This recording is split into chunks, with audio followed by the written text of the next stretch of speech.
করোনার আবহে যে ভোটের প্রস্তুতি চলছে, কোথাও কোথাও ভোটের দামামাটা বেশ সজোরেই বাড়ছে, এটা বিলক্ষণ টের পাওয়া যাচ্ছে। উত্তর 24 পরগনা যে জেলার 33টি এখানে বিধানসভা কেন্দ্রের আসনে জবরদস্ত লড়াই এবার অপেক্ষা করছে 2021-এর বিধানসভা নির্বাচনে। তার মধ্যে একটি অন্যতম কেন্দ্র হচ্ছে বারাসাত কেন্দ্র। এই বারাসাত কেন্দ্রের রাজনৈতিক অনেক উত্থান পতনের সাক্ষী হয়ে রয়েছে। দীর্ঘদিন এখানে যেমন একটা ফরওয়ার্ড ব্লকের একটা অস্তিত্ব ছিল, তাদের বিধায়ক ছিলেন, কিন্তু সময়ের এবং কালের পরিবর্তনে সেই জায়গাটা অনেকটাই অবস্থিত। এখন এই মুহূর্তে প্রধান যে রাজনৈতিক যে প্রতিপক্ষ তৃণমূল কংগ্রেস রয়েছে এবং ভারতীয় জনতা পার্টি তাকে টক্কর দিচ্ছে। রয়েছি বারাসাত বিধানসভা কেন্দ্রের যে বারাসাত পৌরসভা, সেখানকার ভাকরাপল্লী যে অঞ্চলটি, সেই অঞ্চলের এটি 9 নম্বর ওয়ার্ডে পড়ে। এখানে রয়েছেন ভারতীয় জনতা পার্টির জেলার একজন অন্যতম মুখপাত্র বাদল চন্দ্র সাহা এবং রয়েছেন সন্দীপ চট্টোপাধ্যায়, যিনি তৃণমূল কংগ্রেসের লয়ার সেলের অন্যতম একজন নেতা। আমি প্রথমে একটু শুরু করব এই জায়গা থেকে। তৃণমূল কংগ্রেস খুব বলে যে তাদের উন্নয়ন হয়েছে 10 বছরে। এই দেখতে পাচ্ছি উন্নয়ন, প্রায় তো মনে হচ্ছে এটা অনেকটা বোঝানো হয়েছে এবং কিছুটা জল রয়েছে, চারিদিকে আবর্জনা নোংরা হয়ে রয়েছে। 10 বছর এগুলো পরিবর্তন করা গেল না। বিষয়টা হচ্ছে, প্রথমে যে ওয়ার্ডে আমরা বসে আছি এটা তৃণমূল কংগ্রেসের কাউন্সিলরের ওয়ার্ড না, এটা কংগ্রেসই একমাত্র জিতেছে। বারাসাত পৌরসভায় একটা ওয়ার্ডই কংগ্রেস জিতেছে, সেটা হচ্ছে এই ওয়ার্ডে। অতএব যিনি কাউন্সিলর তিনি কংগ্রেসে, তিনি কাজ করতে পারেননি। এটা কাজ করতে তিনি পারেননি না, বিরোধীদের তো এখানে কাজ করার ক্ষেত্রে অনেক রকম, মানে যদি শাসক দলের হয় স্থাবকতা করে তাহলে সেই সব ওয়ার্ডগুলোতে কাজ হয়, এমনটাই অভিযোগ। না না, এখানে কাজের এসছে, আপনি দেখেছেন হয়তো পুকুরের ধারে ওই দেখুন আলোর ব্যবস্থা হয়েছে। এখন তিনি কাজ করতে পারেননি, তিনি কাজ করতে পারেন, তার ব্যর্থতা। যাকে প্রত্যেকটা 35 নম্বর ওয়ার্ডে, যে 35টা ওয়ার্ড আছে, প্রত্যেকটা ওয়ার্ডেই টাকা পয়সা এসছে উন্নয়নের জন্য, উনি পারেননি, ওনার ব্যর্থতা, এটা আমাদের কিছু করার নেই। ওনার ব্যর্থতা বলছেন বাদলবাবু, যিনি কংগ্রেসের রয়েছেন। যদি তার ব্যর্থতা হয় তাহলে তৃণমূল কংগ্রেস পরিচালিত পৌরসভা কখনো তার বিরুদ্ধে ক্লেম করেছে তিনি যে টাকা পাঠানো হচ্ছে সে টাকা দিয়ে কাজ করছে না? সে টাকাটা গেল কোথায়? যে টাকাগুলো উন্নয়নের জন্য প্রত্যেকটা ওয়ার্ডে পাঠানো হয় সে টাকাগুলো কোথায় গেল? বারাসাতের কি তাহলে সে অর্থে আপনি কোনো উন্নয়ন চোখে পড়েনি আপনার? দেখুন, তৃণমূল কংগ্রেসের উন্নয়ন শুরু হয়েছে ত্রিপোলা লাইট দিয়ে। যে ত্রিপোলা লাইট আজকে চোখে নেই, কোথাও পাবেন না একটাও ত্রিপোলা লাইট আছে। সেই লাইটগুলো দিয়ে উন্নয়ন শুরু হয়েছে এবং বিরোধী দলকে মৃত্যু মিছিলের মধ্য দিয়ে ফেলে দিয়ে এই উন্নয়ন শেষ হবে। বিরোধীদের মৃত্যু মিছিলের মধ্যে দিয়ে আপনার বারাসাতে কি রাজনৈতিক হিংসা, সংঘর্ষ, খুন জখম কি বেড়েছে? বারাসাতে হিংসা যথেষ্ট বেড়েছে, কিন্তু আমাদের সৌভাগ্য বারাসাতে কেউ কোনো কর্মী খুন হননি। কিন্তু আশেপাশে প্রচুর জায়গায়, বিশেষ করে পঞ্চায়েতে 101খানা বিজেপি কর্মী খুন হয়েছে। তারপরেও বিভিন্ন জায়গায় খুন হয়ে গাছে ঝুলে থাকছে। সকালবেলা লাশ নামানোর আগেই পুলিশ ঘোষণা করে দিচ্ছে যে এটা আত্মহত্যা। আপনি একজন লয়ার, আইনজীবী, এই যে অভিযোগ, এটাকে প্রথমেই বলি, আমি ওনাকে আমার রাজনৈতিক যে আমার যে কর্মজীবন, রাজনৈতিক জীবন, আমি ওনাকে দেখিনি। ওনাকে স্বাগত। উনি বোধহয় আগে বোধহয় সিপিএম পার্টি করতেন, কারণ ওনার কথাবার্তা অনেক সিপিএমের মতো। তো হ্যাঁ, সিপিএম আর বিজেপি তো এখন এক হয়ে গেছে।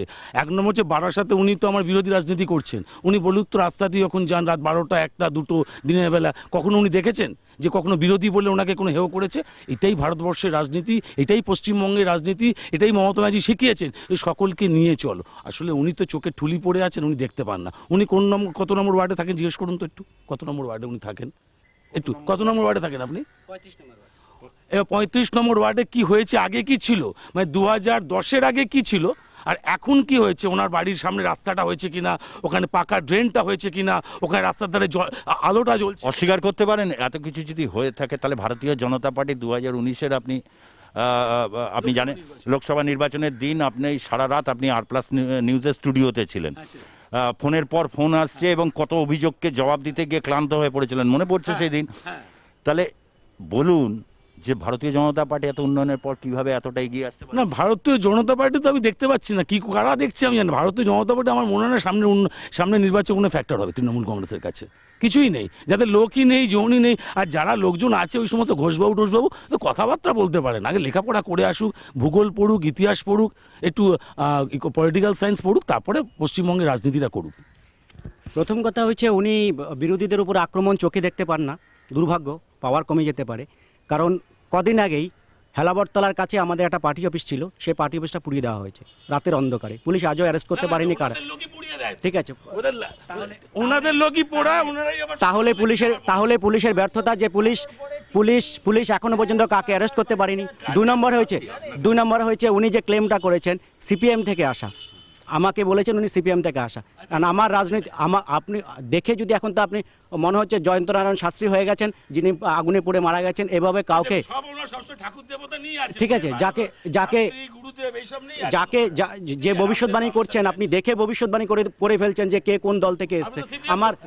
আমার রাজনৈতিক পরিচয় শুধুমাত্র বিজেপি এবং বিজেপিই আছে। যদি কেউ সিপিএম থেকে করেও থাকে, ভারতীয় জনতা পার্টিতে উনি স্বীকার করলে ভালো। উনি সিপিএম, কথাবার্তা সিপিএম স্টাইল তো, উনি সবসময় উন্নয়ন দেখতে পারলেন।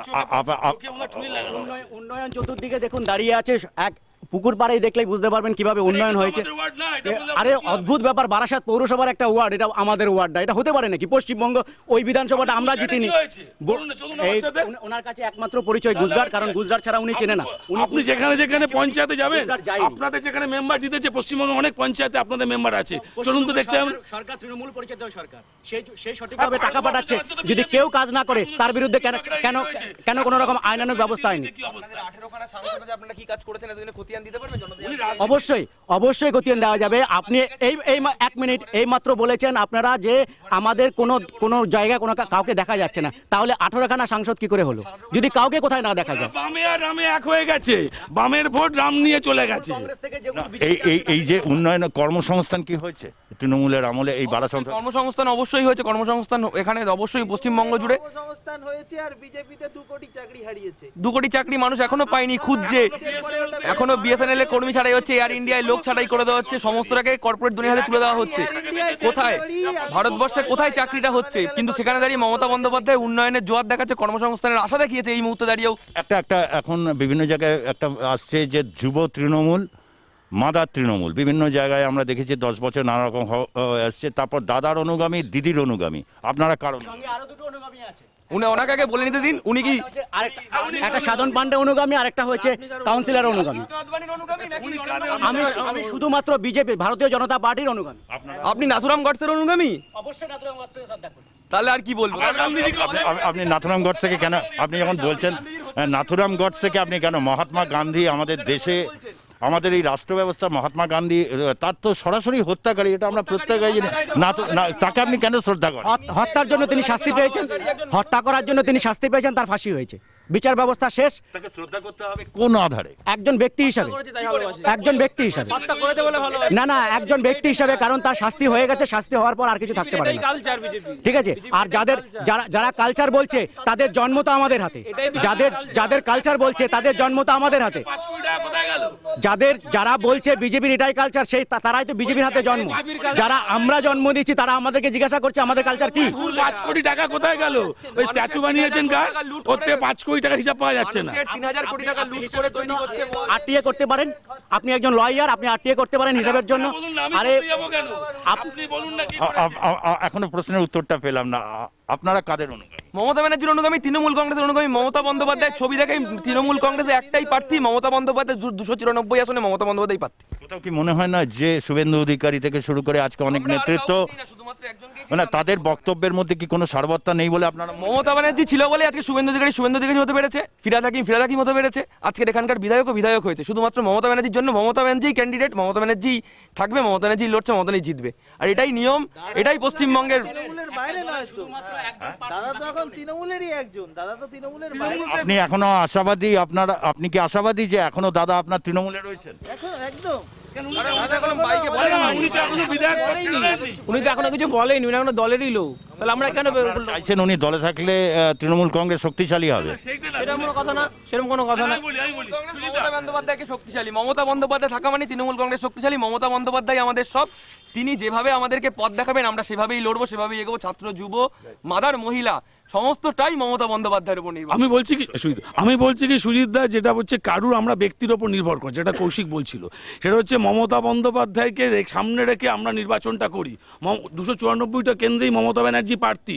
আর শুভেন্দু অধিকারী কথা যেহেতু পার্টিকুলার উঠলো, শুভেন্দু অধিকারী তো এখনো তৃণমূল কংগ্রেসের রয়েছেন, উনি তো এখনো বিধায়ক পদ ছেড়ে চলে যাননি। তাহলে কেন আমরা আলোচনা করছি? উনি আগে ছাড়ুক, তারপর আলোচনা করা। ভারতীয় জনতা পার্টি কি কোথাও আশা করছে শুভেন্দু অধিকারী, কেন তাদের বলছে আমরা কোনো ব্যক্তি বিশেষ রাজনীতি করি না, আবার বলছে 294খানা আসনে মমতা ব্যানার্জি প্রার্থী। অর্থাৎ একজন ব্যক্তিকে নির্ভর করে তার দল, অথচ বলছে আমরা ব্যক্তি নির্ভর প্রার্থী করি না, নির্বাচন করি না বা সমর্থন করি না। তাহলে দলের ম্যানিফেস্টো কি, দলের আইডিওলজি কি? ওদের দলে না আছে ম্যানিফেস্টো, না আছে আইডিওলজি। একটা দল, তার দলের প্রধান একজনই দল, ঠিক আছে। এবার এই যে সমস্যা, এখন ওরাই পোস্টার সারাচ্ছে, ওরা এখনই পোস্টার সারাচ্ছে যে একটা দাদার অনুগামী, একটা দিদির অনুগামী, একটা সাধন পান্ডের অনুগামী, একটা কাউন্সিলরের অনুগামী। আপনারা যে বিজেপি থেকে বলছেন পশ্চিমবঙ্গে বিধানসভা ইলেকশন জিতবেন, আপনাদের মুখ্যমন্ত্রী প্রার্থীর নাম বলুন। মুকুল রায়, দিলীপ ঘোষ নাকি নিশীথ প্রামাণিক, কে প্রার্থী হবে? আমরা কোনোদিনই কোনো নির্বাচনেই আমরা কোনো রকম মুখ্যমন্ত্রী পদ কে হবে সেটা ঘোষণা করে দিইনি। কেননা এই লোক খুঁজে না পাওয়া যায়। 18খানা আসন জিতেছে লোকসভায়, ওরা 42 চেয়েছিল, চলে গেছে, অর্ধেক হয়ে গেছে, 19 হাফ। আচ্ছা, বিজেপি তো ওটা হচ্ছে, বিজেপি হচ্ছে ভণ্ড জালিয়াত পার্টি, এটা ওনাদের পার্টি। যত ভণ্ড আর জালিয়াত ওদের পার্টিতে আছে। যে কোনো শব্দকে নিয়ে জাগলারি করা যায়, এটা যা খুশি বলা যেতে পারে। বিজেপি মানে ভারতীয় জনতা পার্টি, বিশ্বের বৃহত্তম রাজনৈতিক দল, তাকে যে কোনো রাজনীতি করতে পারে। আমি আপনি একটা প্রশ্ন আসছে যে এই মুহূর্তে একটা অভিযান চলছে, দুয়ারে সরকার, তো এই অভিযানটা কেন এই মুহূর্তে মানে করতে হলো? 10 বছর তো এটা ছিল ক্ষমতায়, স্বাস্থ্যসাথী অনেক দিনের প্রকল্প, কেন এটা করতে হলো? বিষয়টা হচ্ছে যে দুয়ারে সরকার এইটা নতুন কোনো প্রজেক্ট না। আমাদের 64টা প্রকল্প আছে।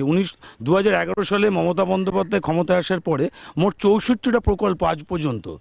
এই 64টা প্রকল্পের মধ্যে স্বাস্থ্যসাথী একটা। আজ থেকে 1.5 থেকে 2 বছর আগে স্বাস্থ্যসাথী শুরু হয়েছে। বিষয়টা হয়েছে যে অনেক প্রকল্প আছে, অনেক মানুষ অনেক খোঁজ রাখেন না, সে প্রকল্পগুলো সুবিধা পাচ্ছেন না, সেই জন্য এটা করা হচ্ছে। যদি কারুর কোনো গ্রিভান্স থাকে, সে হয়তো কোনো সুযোগ সুবিধা পাচ্ছে না, তাই সে সেখানে গিয়ে বলতে হবে, তাকে গিয়ে অফিস যেতে হবে না, তার ঘরের কাছে এসে সরকার খোঁজ নিয়ে যাবে যে এতগুলো প্রকল্পের মধ্যে কন্যাশ্রী থেকে কোনটা পাননি, কি অসুবিধা। এই জন্যই করা, মানুষের কাছে। কেন এখন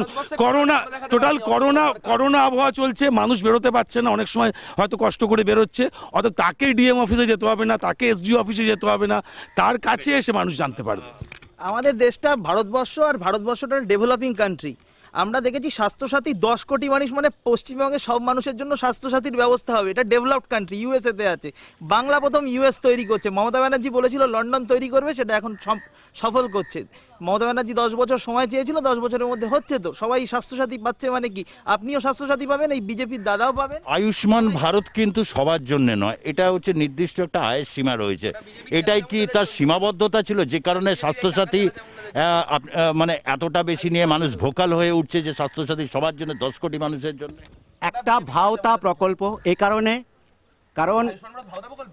কারণ স্বাস্থ্যসাথী প্রকল্প যদি ভাওতা না হয়, কারণ আয়ুষ্মান ভারতের সম্পর্কে প্রথমে শুনে নিন।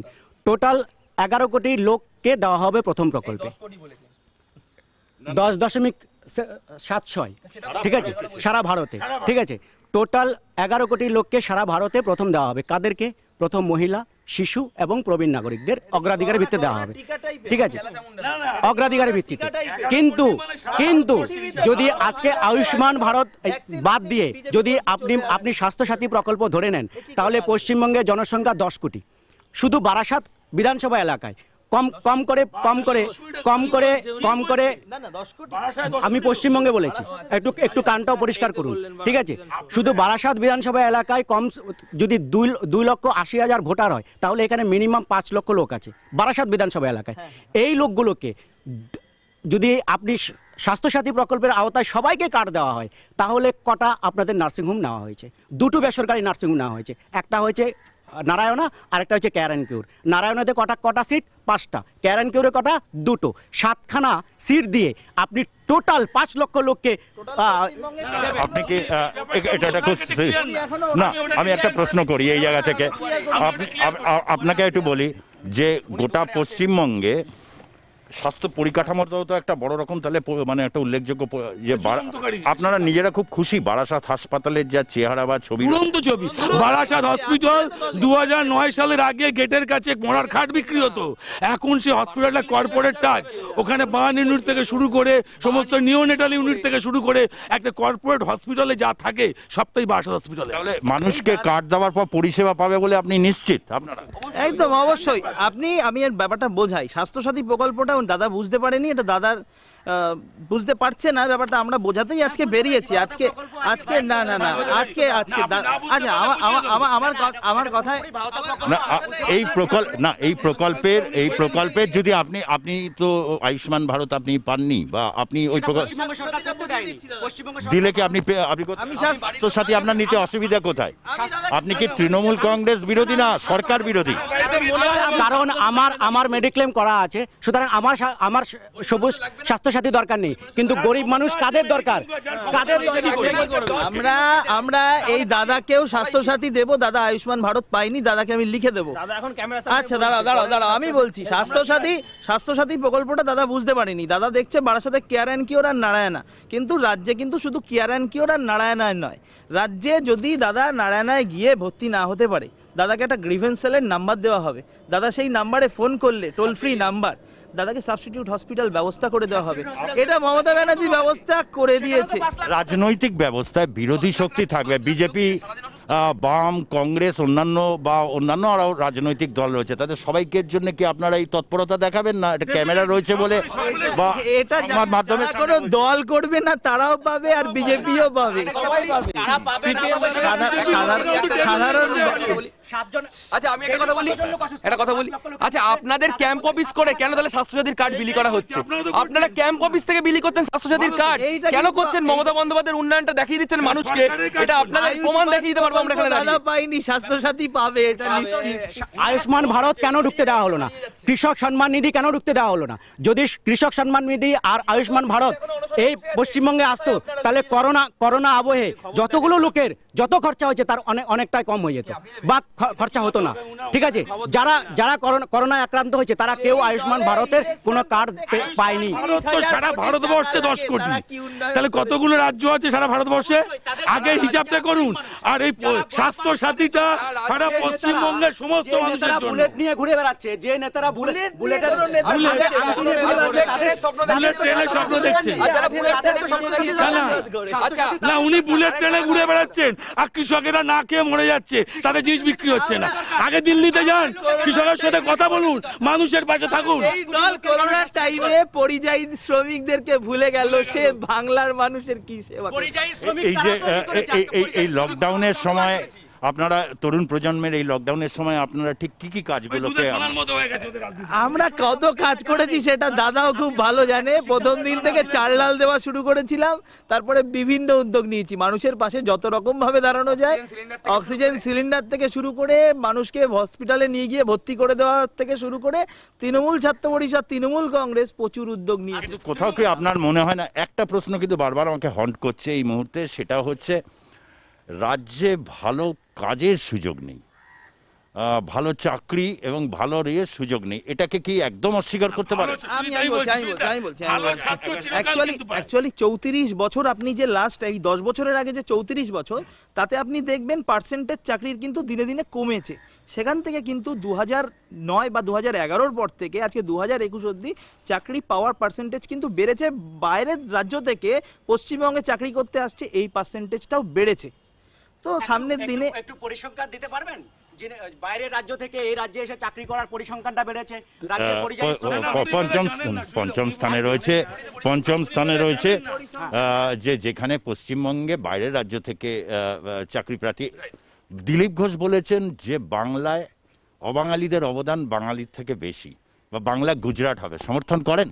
গুজরাট মডেলের কথা বলেছেন, গুজরাটে যে উন্নয়ন হবে সেই উন্নয়নটা হবে বাংলাতে, সেটা আছে। উনি গুজরাট মডেলের কথা বলেননি। ঠিক আছে, দ্বিতীয়ত হচ্ছে আজ পর্যন্ত আমাদের সরকার দিতে পারলো না পরিযায়ী শ্রমিক কতগুলো, ওদের কাছে পরিসংখ্যানে নেই। উনি ঠিকই তো বলেছেন, দিলীপ বাবুর কথাবার্তা তো কোনো মাথা মুন্ডু নেই। কখনো উনি দুধের মধ্যে সোনা করেন, কখনো বলে গোমূত্র করলে কখনো সেরে যাবে, কখনো বলে কাদা মেখে শুয়ে পড়ুন। তো উনি কি রাজনীতি কি বোঝেন? ওনাদের মধ্যে রাজনীতি ঠিকই আছে, ওনার দল তো দিলীপ বাবু ঠিকই আছে, কি জানবো উনি জানেন, উনি সব কিছু জানেন। 6 বছরে একজন লোক জননেতা হয়ে গেছে, পশ্চিমবঙ্গের নাম্বার 1 নেতা হয়েছে। উনি তাহলে উনি কোনো উনি যাচ্ছেন, যাচ্ছেন সেখানে কেন মমতা? আস্তে উনি বলছেন এক নম্বর নেতা পশ্চিমবঙ্গের দিলীপ ঘোষ, যে বর্ণ পরিচয় কে লিখেছে জানেন না, উনি জানেন অনেক কিছু জানেন না। বলেছেন গান্ধীজিকে ফলের রস খাইয়েছিল রবীন্দ্রনাথ ঠাকুর। এরকম ভুল। উনি ওই নরেন্দ্র মোদী যেদিনকে জন্মদিন ছিল ওদিনকে কি বলে অমর রাহে বলেছেন, উনি বাংলা শব্দই জানেন না, উনি বাংলার মুখ্যমন্ত্রী হবে, আগে বাংলাটা শিখা বলছে অমর রাহে। অমর রহে মানে কি? অমর রহে শব্দ পাগল ছাগল লোক দিয়ে রাজনীতি হয় না, পাগল ছাগল লোক দিয়ে রাজনীতি হয় না। পরিযায়ী নেতা নিয়ে বাংলা দখল করা যাবে না। আচ্ছা, পরিযায়ী যদি নেতা হয় তাহলে দীনেশ ত্রিবেদী কি ছিল? দীনেশ ত্রিবেদী কি ছিল? ব্যারাকপুর থেকে যিনি জিতেছিলেন সাংসদ, তার তো ভোটার কার্ডটাই গুজরাটে, আজ পর্যন্ত ভোটার কার্ড বাংলাতে না। তিনি কোথাকার নেতা? তিনি কোথাকার? এই তো ছাগলের দল, কোনো ভালো লোক নেই ওখানে, যা কথাবার্তা বলে মাথা মুন্ডু কিছুই নেই। এখন বলছে গুজরাট কি দেশের বাইরে? আর যখন আমাদের সর্বভারতীয় নেতারা আসবে তখন তারা বাইরের লোক। ভাবুন,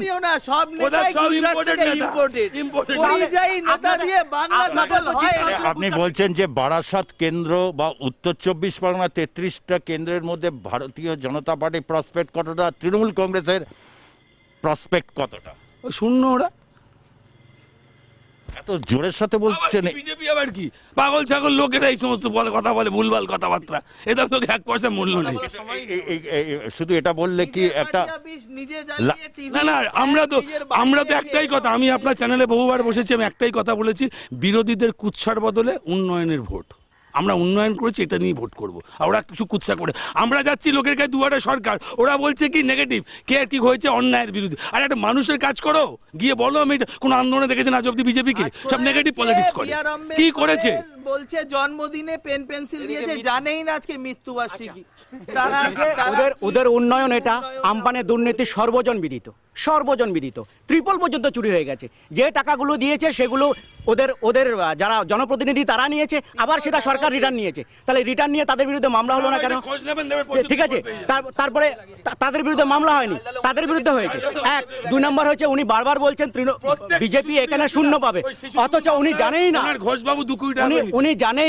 উনি জানেই না এখানে 33টি আসনের মধ্যে বিজেপি 14টির বেশি আসনে এগিয়ে আছে।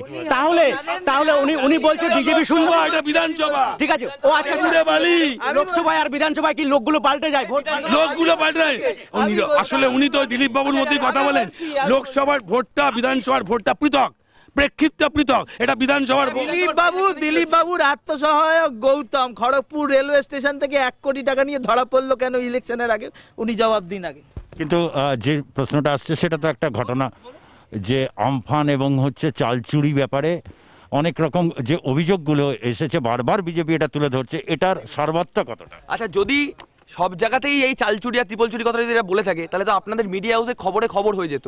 আপনারা কি দেখাতে পেরেছেন কয়েকটা জায়গায় বিক্ষিপ্ত ঘটনা ঘটেছে, তাদেরকে তাদের উপর দল ব্যবস্থা নিয়েছে এবং প্রশাসনিক ব্যবস্থা হয়েছে, দল ব্যবস্থা নিয়েছে, প্রশাসনিক ব্যবস্থা নিয়েছে। এই চুরির কথা বলবেন না। ভারতবর্ষে যদি সরকারি টাকা চুরি হয়ে থাকে, সরকার আবার সেই টাকাটা রিটার্ন নিয়ে থাকে, তাহলে তো ওটা তো কারাপশন। এ চুরি কথা বলছে কি, ওই বলে না চালুনি আবার সুচের বিচার করে, ওরা চালুনিতে 1000টা ফুটো, ও সুচে আমার কথা বলছে। আরে নিজে তো দেশটা বেচে দিচ্ছে, বিএসএনএল থেকে শুরু করে রেল থেকে শুরু করে সব বেচে দিচ্ছে, সব চোরের টাকা ওদের ঘরে রয়েছে। ওনার কাছে ডকুমেন্টস আছে, বেসরকারি হয়েছে, বেচে দিচ্ছেন। আমি এয়ার ইন্ডিয়ায় চাকরি করি, প্রতিদিন খুব ভয়ে ভয়ে অফিস যাই যে কাল সকালে গিয়ে দরজাটা যেন বন্ধ না। সে আবার কি করে? ওটা তৃণমূল কংগ্রেসের দরজা বন্ধ হচ্ছে, কারণ কোন মন্ত্রী যাচ্ছে শিলভদ্রের বাড়িতে দরজা বন্ধ, ভোট কৌশলী প্রশান্ত কিশোর যাচ্ছে শুভেন্দুর বাড়িতে দরজা বন্ধ। তৃণমূল কংগ্রেস মানুষের দল, তৃণমূল কংগ্রেস মানুষের দল। কাউকে টাকা দিয়ে প্রলোভন দেখিয়ে যদি মনে করে কোনো নেতাকে কিনে তৃণমূল কংগ্রেসকে কেনা যাবে, তৃণমূল কংগ্রেস হচ্ছে মানুষের দল। মানুষ সেগুড়ে বালি দেখুন, যে যত দাঁড়ান, যে যত বড় নেতা হোক আমার দলের, যদি সে মনে করে অন্য দলে চলে যাবে, যদি মনে করে, এখনো কেউ যায়নি, যদি কেউ মনে করে তৃণমূল দলের কোনো ক্ষতি হবে না, হয়নি এবং হবে না। 2016 সালে বাম আর কংগ্রেস কে মিনিস্টার হবে টাঙিয়ে দিয়েছিল, রেজাল্টটা 211 যাওয়ার 211 কি বলেছিল মিহির গোস্বামী কথা বললো, মিহির গোস্বামী মিছিলে এখনো বলছে আমি তৃণমূল কংগ্রেসের কর্মী, ভিডিও আমাদের কাছে আছে, এখনো নিজে মিছিলে হাঁটছে, ভুল করে বলে ফেলছে তৃণমূল কংগ্রেসের কর্মী, দল যা বলবে তাই করব। কোথায় বিজেপির নাম বলছে না, বিজেপিতে গিয়ে বসে আছে, পরে আবার তৃণমূল কংগ্রেসে চলে। তৃণমূল থেকে ভাঙনটাকে কিভাবে দেখছেন, মানে এটা কেন ভাঙনটা হচ্ছে বলে? কারণ একটা দুর্নীতিগ্রস্ত দল, সেই দলে কোনো ভালো মানুষ থাকতে পারে না, কোনো ভালো মন্ত্রী মিনিস্টার বা এমএলএ সাংসদ যারাই আছে তারা কেউ থাকতে পারবে না। কারণ ওদের দলটা হচ্ছে ওয়াশিং পাউডার মেশিন, বিজেপি হচ্ছে ওয়াশিং পাউডার মেশিন, যত চোর ছাড়চোর বেরোয় সব ওর দলে গিয়ে চাপড় কেচে দেয়। একটু দয়া করে আগে ভাগে বলে দিন আপনাদের দলে কে কে চোর ছাড়চোর আছে। সবই তো কারণ আপনার বিজেপিতে আসলে আপনি চোর ছাড়চোর বলবেন তো, আগে থেকে বলে দিন কে কে চোর ছাড়চোর। আপনি খোঁজ নিন। আমরা এতক্ষণ ধরে আমরা দেখলাম সত্যিকারে হচ্ছে যাদের দেখছেন, আমরা করোনার আবহে বাংলায় ভোট ফাইটার, এরা প্রত্যেকেই ভোটের জন্য ফাইট করেন, তৃণমূল স্তরের থেকে শুরু করে বিভিন্নভাবে তারা লড়াইটা করেন, এবং তার একটা আবহ কিরকম ভোটের দামামা বেরিয়েছে আপনারা নিশ্চয়ই এটাকে টের পেলেন যে আমরা এই মুহূর্তে বারাসাত বিধানসভা কেন্দ্রে এই মুহূর্তে কিন্তু এরকম সিচুয়েশন তরজা কিন্তু চরমে উঠেছিল।